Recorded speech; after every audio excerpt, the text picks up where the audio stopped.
It's no secret right now that the Star Wars fandom is divided, and divided hard.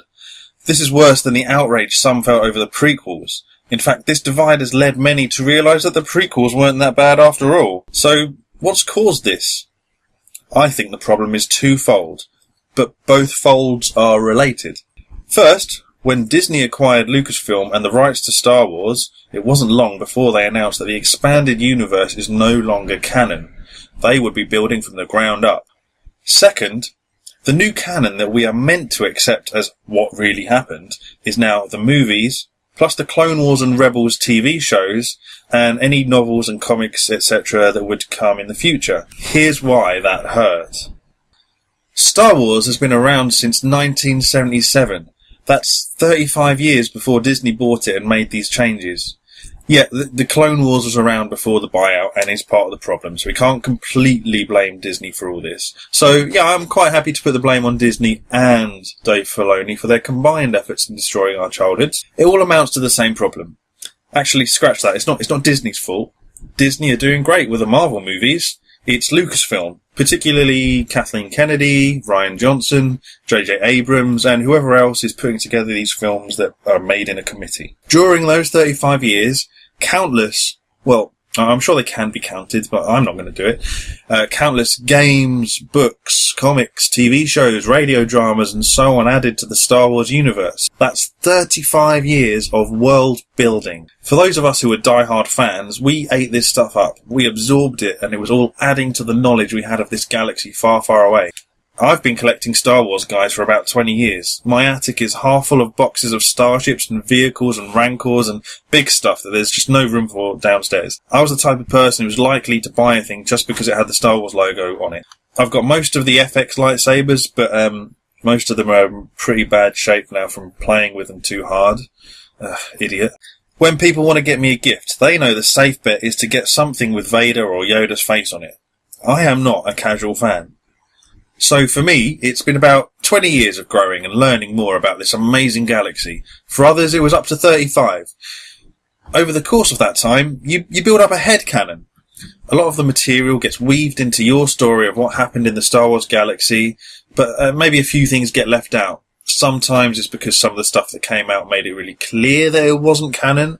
Some stuff got retconned because I didn't realise there'd be more Star Wars coming later, and it just didn't make sense anymore.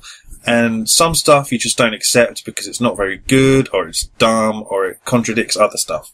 But once you strained out all the extras, you had a solid world that revolved around the galactic civil war with details that were just unparalleled in any fandom.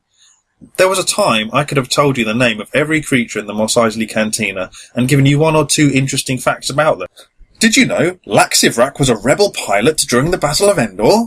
After a while, the EU information was so interconnected to the handful of movies, you kind of forgot that a lot of it might not actually be real canon, and it informed the way you watched the films. A casual fan watching Return of the Jedi assumes all of Jabba's entourage died on the sail barge.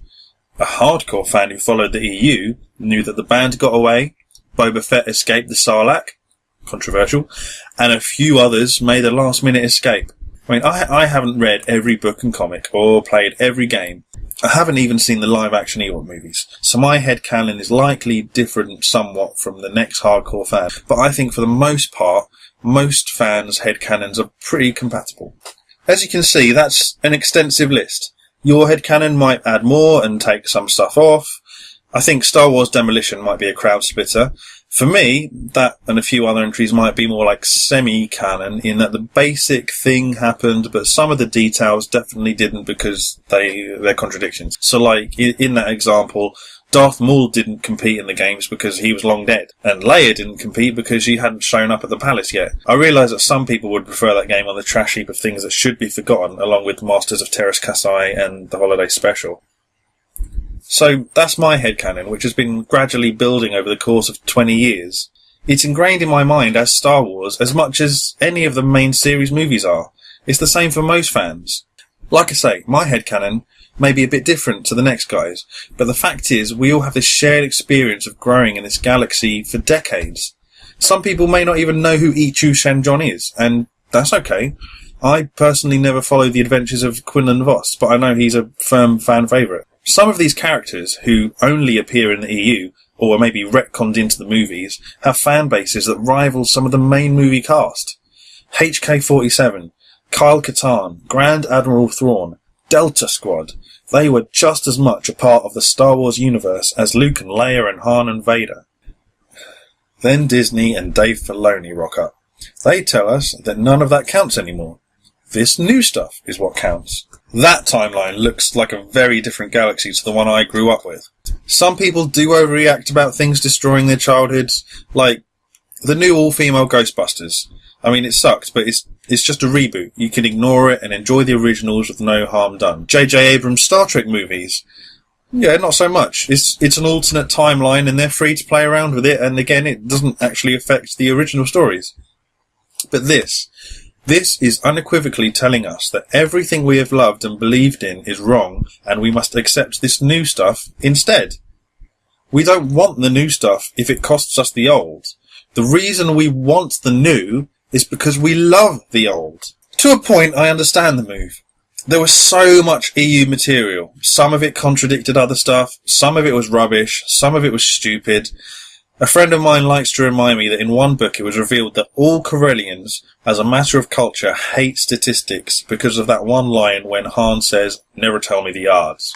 So, I get that they wanted to trim the fat and get everyone on the same page, that we all knew what Star Wars was. There was no way they could possibly include everybody's headcanons.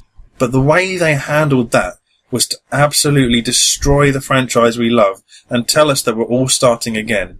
We're all starting over on this 35-year journey, and things probably won't be the same. And in the first couple of years we've already seen it's not as good, which just rubs salt in the wound. If the transition had been handled better, maybe we wouldn't have these issues. If the new movies were written with the so-called legends in mind, with respect to them, and tried to take the best of them and make movies that were compatible with them, I think a lot of us would still be okay. But rather than show us the history we've been familiar with of Leia becoming a senator, Han being a general in the Republic Army, and Luke founding a successful Jedi Academy on Yavin, we see Leia and Han fall apart. The Republic crumble back into a resistance that is indistinguishable from the rebellion, and Luke failing to train a handful of students out of a campsite. We can't even pretend our headcanons still fit, because they contradict too much. Personally, what I think the EU did so well with stories set after Return of the Jedi was to show the Republic being rebuilt, but the people facing new threats and dangers. The Empire was now the Imperial remnant, fragmented factions with Moffs and Admirals who all wished they could be the next Emperor. The dark times were over, the war was won, but there was still work to do. It was interesting. What Disney's sequel trilogy has done has told us that the happy ending of Return of the Jedi that we have enjoyed since 1983 counted for nothing. The dark times, which were the focus of the trilogy, and our entry into this galaxy were nothing compared to what happened 30 years later when the First Order came along with bigger ships and bigger superweapons doing the same stuff on a grander scale. If that's the case, why did we start our story in episode 4? Why bother with the small stuff when the real story is just being revealed now?